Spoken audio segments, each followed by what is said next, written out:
नमस्कार साथियों, जैसे कि आप सब जान रहे हैं कि इस समय मैं आपके बीच में उपलब्ध हुआ, तो आपको इतना पता है सर, कहीं ना कहीं कवर पेज में साफ स्पष्ट हो चुका है कि यूपीपी का पेपर लीक हो चुका है सर। अब ये रूमर हो या कोई बात हो, मैं आपको इतना कहना चाहूँगा कि सर बिना आग लगे कहीं धुआं आपको दिखाई नहीं देता। अगर सर ये बात में सच्चाई है तो मैं आपसे इतना बस कहना चाहूँगा ना कि ये इंतजार की घड़ी ज़रा उनसे पूछिएगा जिस 5 साल की एक बोलते हैं ना कि लंबी प्रतीक्षा के बाद सर, ये मेहनत करने के बाद जो साथी हमारे गए थे सर एग्जाम सेंटर हाल में, वो दुर्गति सर स्टेशन की फ़ोटो वगैरह देखकर, मतलब वो सारी चीज़ें आप कहीं ना कहीं छोड़ भी दीजिए। तो सर ये होना कहीं ना कहीं मेरे लिए देखा न थी, हमारे सभी भारतवर्ष के जितने भी हुआ है सर उनके लिए कहीं ना कहीं एकदम निंदनीय बात है, और उनके लिए बहुत शर्मनाक बात है कि जो हमारे प्रदेश में अगर देखा जाए ना, तो ऐसा ही क्यों होता है सर, बार बार हमारे ही प्रदेश में ये चीज़ें बार बार आपको क्यों दिखाई दे रही है। अगर मैं आपको कहना चाहूँ ना कि हर एक बात में सर इस बीच की कड़ी को संभालने की ज़रूरत है। अगर मैं कहूँ कि यूपीपी का पेपर लीक हुआ सर, कहीं ना कहीं सबसे पहले जिसके पास आएगा, हम सोच करते हैं ना कि सर हुआ तो हुआ सर, हमारी राजनीतिक पार्टियां एक दूसरे को टारगेट करेंगी। लेकिन साथियों, हम आपको कहना चाहूँगा ना कि अगर आप सोचिए कि पेपर एक बार लीक हुआ तो सबसे पहले पेपर किसने लीक करा होगा, सबसे पहले कौन किया। सर एक बात मैं आपसे कहना चाहूँगा, यहाँ सारी बातें मैं आपको बताऊँगा सर, परेशान मत होना है, लेकिन आपके फ़ायदे के लिए एक चीज़ मैं बताना चाहूँगा सर, आप सिर्फ वही काम करेंगे जितना आपका दायरा है। हमारे सभी साथी, मैं उनको कहना चाहूँगा सर, हमारे जितने भी युवा हैं, सिर्फ एक काम करिएगा सर, आपका एक भारी नुकसान हो ही गया साथी, आप कभी आक्रोश में आकर कोई गलत कदम नहीं उठाएंगे जिससे आपका पूरा फ्यूचर खराब हो। मैं इतना कहना चाहूँगा कि हमारे जो माननीय मुख्यमंत्री जी हैं हमेशा युवाओं के साथ खड़े नजर आते हैं, और इस बार भी मैं उनके पूरी विश्वास और पूरी उम्मीद के साथ कहूँगा कि युवाओं के साथ वो खड़े नजर आएंगे, और उनसे भी कहीं ना कहीं हम ये उम्मीद कर सकते हैं। लेकिन मैं इतना कहना चाहूँगा सर, आप इस चेहरे को बताइए, मतलब समझ रहे हैं ना कि सर वो मेन कड़ी कौन सी है। सबसे पहले पेपर लीक हुआ तो सबसे पहले किसने किया होगा।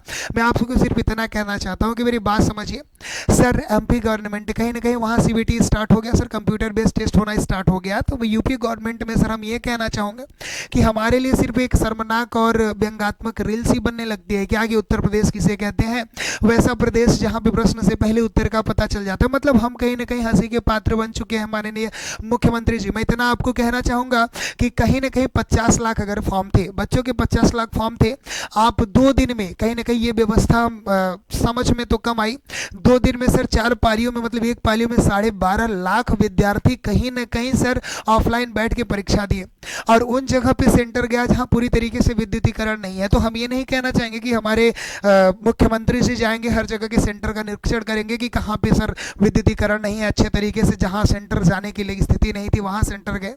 मतलब ये बीच की कड़ी में कहीं ना कहीं सर कुछ ढीलापन है, इसको सही करने की जरूरत है। और जो भी चीज़ें लीक हुई वो कहाँ से हुई सर, इस बीच की कड़ी से। मैं इतना कहना चाहूँगा कि सिर्फ आप एक काम कर दीजिए कि जो भी इस बीच कड़ी में जिसका भी नाम है, उस दरिंदे को मैं इतना कहना चाहूंगा कि हमारे उस उत्तर प्रदेश यू के बीच में जो युवा है सर, उनके बीच में बस छोड़ दीजिए, हमारे युवाओं को दे दीजिए, हमारे भविष्य को दे दीजिए। बस कभी मैं बोला कि जिंदगी में वो ये काम नहीं कर सकते सर, वो दरिंदा है, पूरी जिंदगी ये काम नहीं करेगा सर। बीच की कड़ी की जो गलती है उसको सुधारने का काम करिए। और मैं इतना कहना चाहूँगा कि आप पूरी तरीके से सीबीटी क्यों नहीं कर देते सर, 1 महीने आप एग्जाम चलाइए, क्या जरूरत थी इतनी जल्दी खत्म करने की सर। 4 पालियों में, प्रत्येक पालियों में सर इतने बच्चे अगर बैठेंगे तो समस्याएं तो होनी है ना।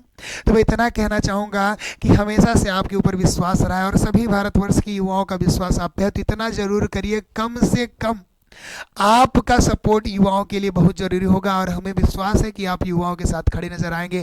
और सबसे बड़ी बात मैं बताऊं तो सैल्यूट है सर विवेक सर को, कहीं ना कहीं उन्होंने कोई चिंता नहीं किया। मैं आपको कहना चाहूँगा कि हमारा जो एक दायरा है सर, हमारा एक छोटा सा परिवार है, हम इस बात को कहना चाहेंगे जितनी चीज़ें हमसे हो रही है सर उतना तो हम कर ही रहे हैं सर। जो हमारे हक में है सर, ट्विटर कैंपेन उतना करते रहिए लगातार। हमारी जो टीम है, हमारे जो बच्चे ऑफलाइन हो ऑनलाइन हो, वो हमेशा सर उस काम को करें सर। ट्विटर कितना डिलीट होगा, लगातार करते रहिए, हमारी बातें उन तक पहुंचेगी। लेकिन मैं विवेक सर को सलाम करना चाहता हूँ कि सर आपका वो निष्पक्ष बयान, आपका पूरी तरीके से बच्चों की तरह जो प्यार, वो कहीं ना कहीं दिल जीत लिया। मैं उनको कहना चाहूँगा ना, सोचिए सर आपके 50 लाख फॉर्म होते हैं यूपी पुलिस में, 60 लाख आपकी व्यूज जाती है जो आप पढ़ाते हैं। ठीक है सर, कोई करेक्ट नॉलेज की बात है तो सर नॉलेज की बात थी, करेक्ट नॉलेज की बात होती है। जैसे बोला ना कि किसी को सक्सेस होने के लक की जरूरत होती है, वैसे ही सर 50 लाख फॉर्म डाला गया, 60 लोग बच्चे आपको देख रहे हैं, मतलब उतने बच्चे यदि आपको सपोर्ट कर रहे हैं तो आप कब आ रहे हैं जब आपको ट्रोल किया जा रहा है? आप भी पहले आ सकते हैं। मतलब आप कम से कम कुछ नहीं कर रहे तो विवेक सर को सपोर्ट करिए।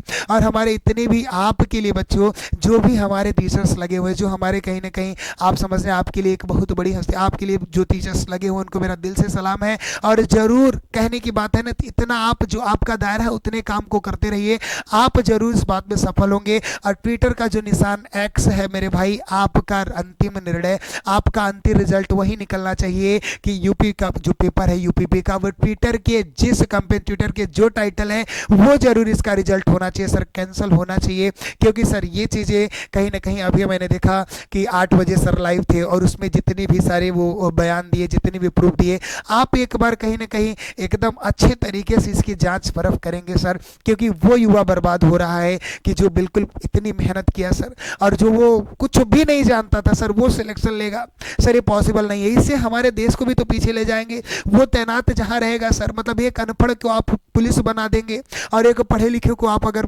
बेरोजगार साबित कर दिया तो चोर तो बनेगा ना भाई। वो चोर बन गया तो क्या किसी स्थिति में वो पुलिस इस चोर को पकड़ पाएगा सर? असंभव है, कभी नहीं पकड़ पाएगा।